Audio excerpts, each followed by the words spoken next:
If you ask me who the 15 most unhappy people I know are, 90% of them are unbelievably wealthy. And so you just have to be self-aware. I think for me, I'm doing right now something that, on the back of being early in Facebook, Twitter, Uber, I could have raised a $500 million fund and made 2 points and 20 in the back end and lived a cush life of making $10 million a year just taking meetings and have one hit again and change the course of my life. I just didn't want to be somebody who deployed capital. I wanted to operate. So, to answer your question, I think happiness needs to become a much bigger part of our conversation in our society, because I think there's a lot of anxiety, especially now that we all PR ourselves on social. And so, listen, money is a great, if that's what makes you happy, mazel tov, but for me, there's always a fine line between patience and delusion. So I have empathy for that, but if you're actually happy, even though you haven't seen results, I think you just keep doing it, and the second you're not, you shift it. I'm comfortable in chaos. That's my happy place. People are like, how don't you drop balls? I'm like, I drop a shitload of balls. Except some people like to have 2 balls in the air and not drop them. I like to have 73 and drop 13. I like the net of that.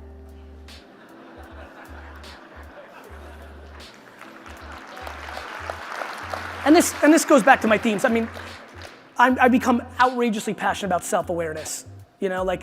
There's just so much context that goes into the right advice. I just enjoy the chaos. What do you feel, what do you read, listen to stay on top of understanding trend? So this is interesting, Elizabeth, asking what do I read and listen to? Nothing. I spend, back to the day of my life, I probably spend 3 to 4 collective hours in a day, 5 minutes here, on the flight for an hour, just reading comments. Whoever's closest to the consumer wins. I'm far more human anthropologist, psychologist, observation of human behavior. I'm a consumer behavior guy with an overlay of not holding anything on a pedestal and then being willing to have the humility of wasting time to test new things, to put those 3 together, to get insights. And my career and all this stuff that's gone well for me has been predicated on not knowing what's next or I see the future. It's been based on looking at the current, but having the humility and patience to be a practitioner in it and understand its value to the end consumer. So I don't read blogs or listen to podcasts. I read comments from consumers on my content and other things that I would look at. Prepping for this, I read the comments on a lot of the brands in here's Instagram and recognized that 90% of you don't even engage with those people.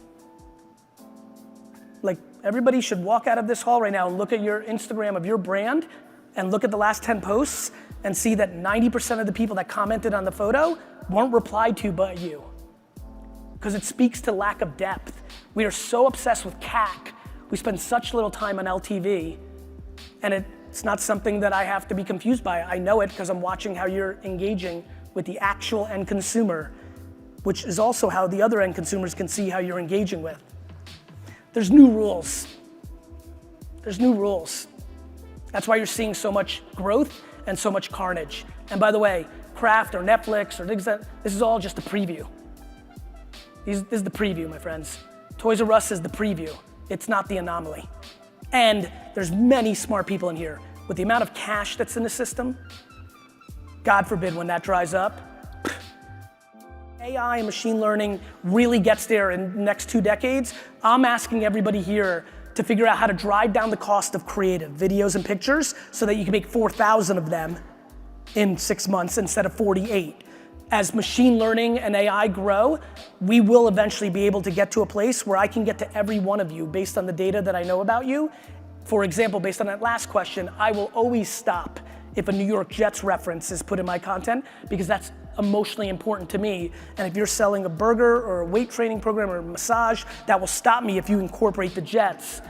Eventually, AI and machine learning will get to enough scale where we can drive down the cost of making the content low enough that we can start targeting you on as close to an individual basis. And that's my thesis now.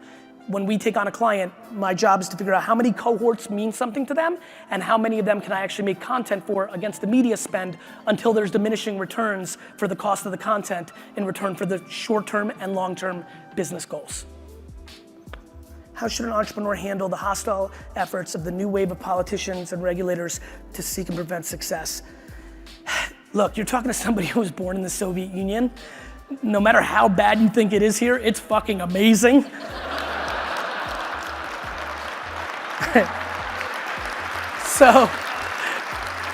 So I have spent 0 seconds of my career worried about what City Hall does. As long as every other entrepreneur has to play on that same playing field, nothing scares me. I grew up in a very regulated industry. I launched an e-commerce wine business in 1996 when I couldn't ship to 90% of the states in the country. We have Chase as a client, we have Budweiser and Diageo as clients. So, you know, I wouldn't overstress it. Your biggest worry is that somebody else who's competing against you is playing on a different playing field than you. As long as that's not the case, we're all playing by the same rules. I say it all the time, this, you know, obviously taxes being talked a lot about now. As long as everybody else that has talent like me pays the same amount as me, I almost don't care about what the number is. That's what I focus on, and so there'll always be rules and regulations. To me, I just think I'm good enough to navigate through them. What I think is most fascinating about social, for example, specifically Facebook. Facebook consistently has massively raised same store traffic and percent of ticket sale, like higher receipts. It's just so black and white. So for me, I care about engagement, but I just want to remind everybody, you know, actually I should go there. I was embarrassed to I told you my first business was lemonade stand franchises. Here's the truth. A year before I started that business in Edison, I started a different business. I walked around the neighborhood and I ripped people's flowers out of their yards and I rang their doorbell and sold it back to them. Not my finest hour. But great business model. You didn't sit on the inventory very long. Like it was. So I want to remind everybody here in that last 30 minutes of foofy social talk, I'm not a scholar. I'm not a business philosopher, author. I'm a practitioner who's on a path to buy the New York Jets. I need money. And so I'm a businessman. This stuff is ROI positive, period. And it's brand building, it's not sales. This is not putting something in, you know, a direct mail pack, Val pack, buy one, get one free, or like 10% off membership. This is building brand. Not to razz on Val pack, I like Val pack, but it's fucking overpriced. Direct mail is overpriced. The end. Does it work? Of course.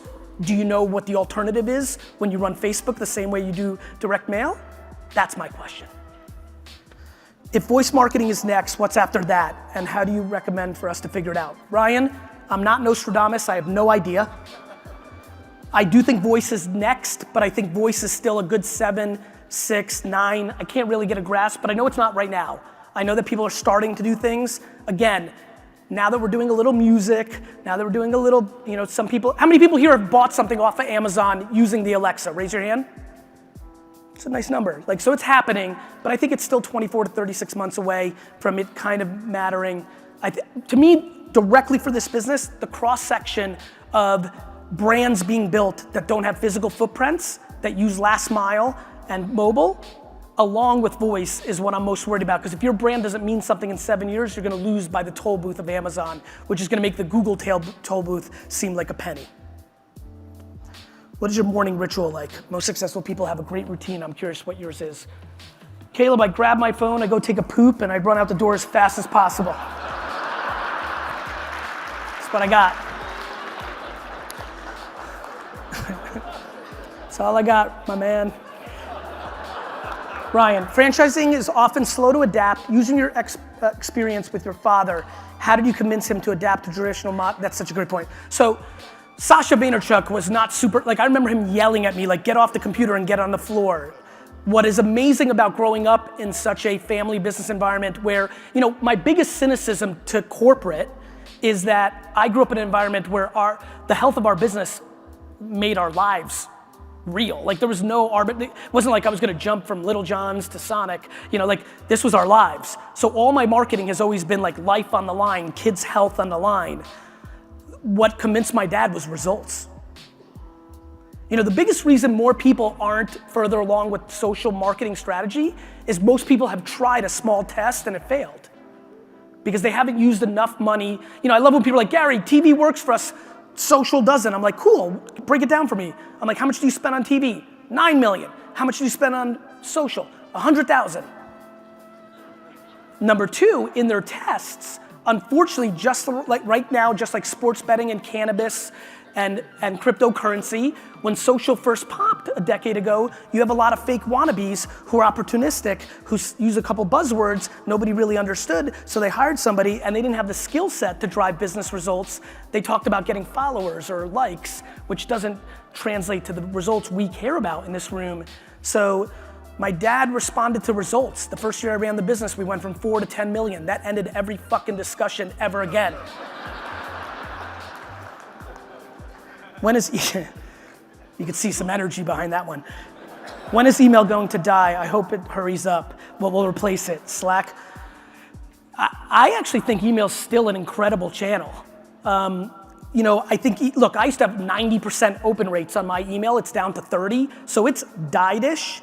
You know, I think social has replaced a lot of that, but that even is declining. I mean, Facebook was a much better deal 3 years ago than it is today. It's just still such a better deal than the alternative that I continue to be behind it. I think email's still efficient. I do see, here's a little hot take. I think text messaging is about to explode as a marketing channel. We have held, as humans, forget about us as business people, we have held our text messaging away from spam because we got so killed on email, but I am seeing consumer behavior that is starting to open up their cell number to marketing, and I think that everybody here should pay attention to that. I'm sure, because you've seen other competitors in the space, I'm sure everybody has some level of an app strategy. They're either trying to make it better, they're trying to start it, but I think texting is gonna be quite powerful, so I would give that some thought.